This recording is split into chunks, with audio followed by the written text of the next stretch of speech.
Assalamualaikum warahmatullahi wabarakatuh. Saya Dina Miranda Putri dari kelas 12 Keperawatan 2. Saya akan membacakan tentang pelanggaran hak dan pengingkaran kewajiban warga negara. Saya akan membacakan tentang makna hak dan kewajiban warga negara. 1. Pengertian hak dan kewajiban. Setiap warga negara memiliki hak dan kewajiban. Hak adalah segala sesuatu yang mutlak menjadi miliki seseorang di mana penggunaannya tergantung kepada orang tersebut dengan rasa tanggung jawab. Hak bersifat fakultatif, artinya boleh dilaksanakan atau tidak dilaksanakan. Kewajiban adalah sesuatu yang dilakukan dengan tanggung jawab. Kewajiban bersifat imperatif, artinya harus dilaksanakan. Yang kedua, macam-macam hak dan kewajiban. Hak dan kewajiban dapat dibedakan menjadi beberapa macam. Adapun macam-macam hak sebagai berikut. Yang A, hak legal dan hak moral. Hak legal adalah hak yang didasarkan pada hukum dalam salah satu tatanan. Hak-hak legal berasal dari undang-undang, peraturan, hukum-hukum, atau arsip legal lainnya. Hak moral adalah hak yang berperan dalam struktur moral. Hak moral didasarkan pada asas atau peraturan bermoral saja. Yang B, hak positif dan hak negatif. Hak positif berarti seseorang merasa berhak mendapatkan atau melakukan sesuatu. Misalnya, hak atas pendidikan, pelayanan, dan kesehatan. Hak negatif berarti seseorang bebas melakukan atau memiliki sesuatu dan orang lain tidak boleh menghindarkan atau menghilangkan hak tersebut. Misalnya, hak atas hidup dan hak mengemukakan pendapat. Hak negatif terdiri atas hak negatif aktif dan hak negatif pasif. Yang pertama, hak aktif atau hak independensi, yaitu hak untuk melakukan atau tidak berbuat seperti orang kehendaki.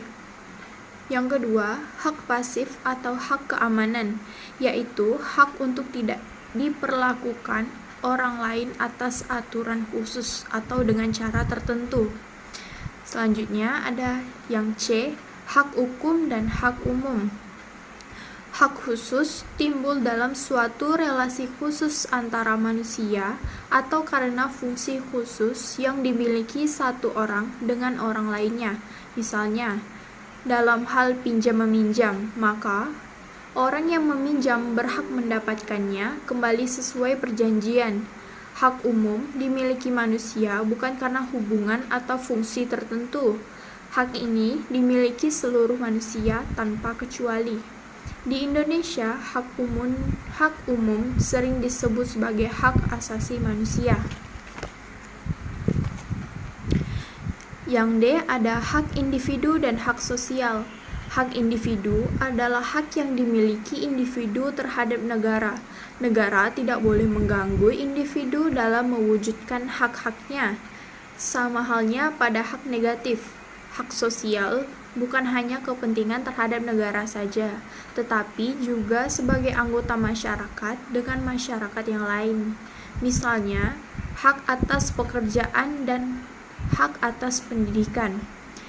Yang E, hak absolut.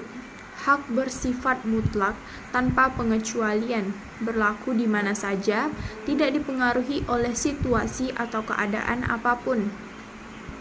Curzon mengelompokkan kewajiban menjadi 5, yaitu kewajiban mutlak, publik, positif, umum, dan primer.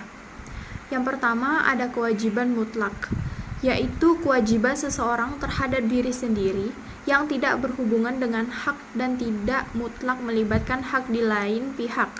Yang kedua, ada kewajiban publik, yaitu kewajiban yang berhubungan dengan hak publik. Misalnya, kewajiban untuk patuh terhadap peraturan dan hukum pidana. Yang ketiga, kewajiban positif, yakni kewajiban yang menghendaki dilakukan sesuatu, sedangkan kewajiban negatif tidak melakukan sesuatu. Yang keempat, kewajiban universal atau umum, yakni kewajiban yang ditujukan kepada semua warga negara atau secara umum. Kewajiban khusus adalah kewajiban yang ditunjukkan kepada golongan tertentu, bidang hukum tertentu atau perjanjian. Yang E, kewajiban primer, yakni kewajiban yang tidak timbul dari perbuatan melawan hukum. Yang ketiga, ada pengertian hak dan kewajiban warga negara. Hak warga negara, yaitu hak yang diterima setiap manusia yang berada di suatu negara tertentu. Hak warga negara dibatasi dengan adanya aturan yang berlaku di negara tersebut. Dalam kehidupan bernegara, setiap warganya wajib memperoleh hak sesuai dengan perundangan yang berlaku. Contoh, hak yang dapat diperoleh sebagai warga negara yaitu hak mendapatkan perlindungan dan pemerintah. Pelaksanaan hak warga negara harus diimbangi dengan kewajiban. Kewajiban warga negara adalah semua hal yang harus dilakukan untuk memperoleh hak dari negara tempat tinggal. Menurut praktiknya, kewajiban harus dilaksanakan terlebih dahulu. Setelah melaksanakan kewajiban dengan benar dan penuh rasa tanggung jawab, maka hak akan datang sebagai balasan yang sesuai.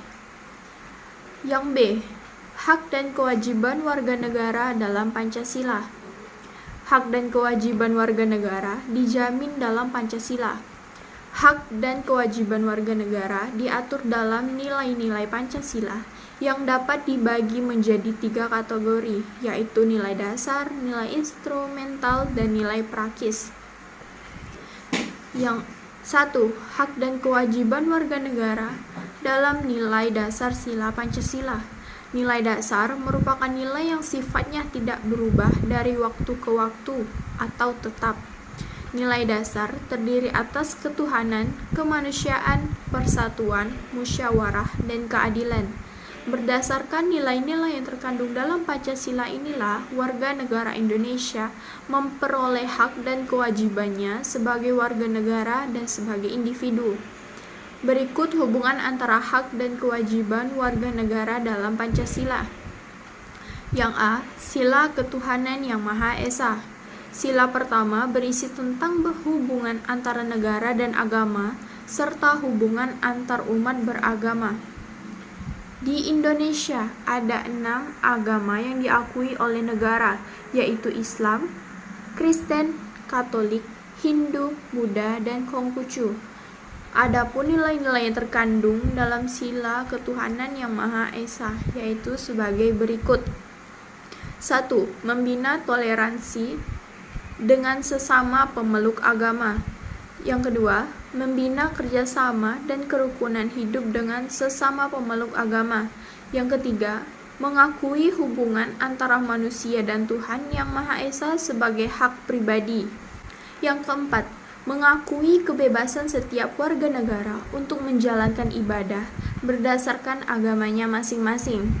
Berdasarkan sila pertama, setiap warga negara berhak untuk memeluk agama yang diyakini dan menjalankan ibadah sesuai dengan ajaran agama masing-masing. Adapun kewajiban warga negara yang terkandung dalam sila pertama Pancasila sebagai berikut. 1. Tidak memaksa keyakinan kepada orang lain. Yang kedua, menghormati keyakinan orang lain. Yang ketiga, membangun kerjasama dan tolong-menolong dengan pemeluk agama lain sesuai kondisi di lingkungan masing-masing. Yang keempat, menjunjung tinggi toleransi umat beragama. Yang B. Sila kemanusiaan yang adil dan beradab. Sila kedua Pancasila terkait dengan hubungan antara negara dan warga negara serta hubungan antara negara dan bangsa lain.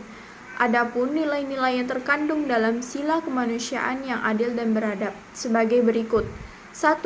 Mengakui bahwa manusia sebagai makhluk ciptaan Tuhan yang Maha Esa. 2. Mengakui bahwa manusia memiliki derajat, hak, dan kewajiban yang sama. 3. Gemar melakukan kegiatan-kegiatan kemanusiaan. 4. berani membela kebenaran dan keadilan dengan kejujuran. Hak setiap warga negara yang tercantum dalam sila kedua Pancasila adalah memperoleh jaminan dan perlindungan hukum yang sama, serta berhak memperoleh kehidupan yang layak. Kewajiban warga negara Indonesia berdasarkan sila kedua sebagai berikut. 1. Menumbuhkan sikap saling mencintai, tenggang rasa dan tidak semena-mena terhadap sesama manusia. 2. Mengakui adanya persamaan derajat, hak, dan kewajiban setiap warga negara tanpa membeda-bedakan suku, keturunan, jenis kelamin, dan lain-lain. 3. Memperlakukan setiap orang sesuai dengan harkat dan martabatnya sebagai ciptaan Tuhan. 4. Mengikuti kegiatan kemanusiaan. Yang C. Sila Persatuan Indonesia. Sila ketiga Pancasila berisi tentang keberlangsungan tanah air dan bangsa Indonesia. Nilai-nilai yang terkandung dalam Sila Persatuan Indonesia sebagai berikut. 1. Menempatkan kepentingan atau persatuan bangsa dan negara di atas kepentingan pribadi dan golongan. 2. Bersedia berkorban untuk bangsa dan negara.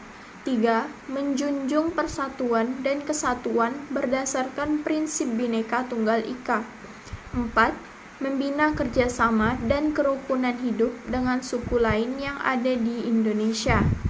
Yang D. Sila kerakyatan yang dipimpin oleh hikmat kebijaksanaan dalam permusyawaratan perwakilan. Nilai-nilai sila keempat Pancasila terkait dengan soal pengelolaan pemerintahan negara. Adapun nilai-nilai yang terkandung dalam sila keempat sebagai berikut. 1. Mengutamakan musyawarah dalam menyelesaikan persoalan dan membuat keputusan. 2. Musyawarah dilakukan dengan semangat kebersamaan dan kekeluargaan. 3. Menghormati serta menjunjung tinggi setiap hasil musyawarah. 4. Keputusan diambil dengan mengutamakan kepentingan bersama. 5. Menjunjung kebenaran prinsip bahwa kedaulatan negara berada di tangan rakyat. Yang E. Sila keadilan sosial bagi seluruh rakyat Indonesia. Nilai-nilai dalam sila kelima Pancasila terkait dengan soal upaya mewujudkan tujuan bersama hidup bernegara. Adapun nilai-nilai yang terkandung dalam sila kelima sebagai berikut. 1. Menyadari adanya hak dan kewajiban yang sama untuk menciptakan keadilan sosial dalam kehidupan masyarakat. 2. Bersikap adil kepada sesama tanpa membeda-bedakan suku, agama, golongan, jenis kelamin, dan asal-usul lainnya. 3. Mengusahakan terciptanya kesejahteraan bersama. 4. Berusaha mewujudkan keadilan dalam kehidupan sosial. Sekian penjelasan dari saya. Terima kasih. Wassalamualaikum warahmatullahi wabarakatuh.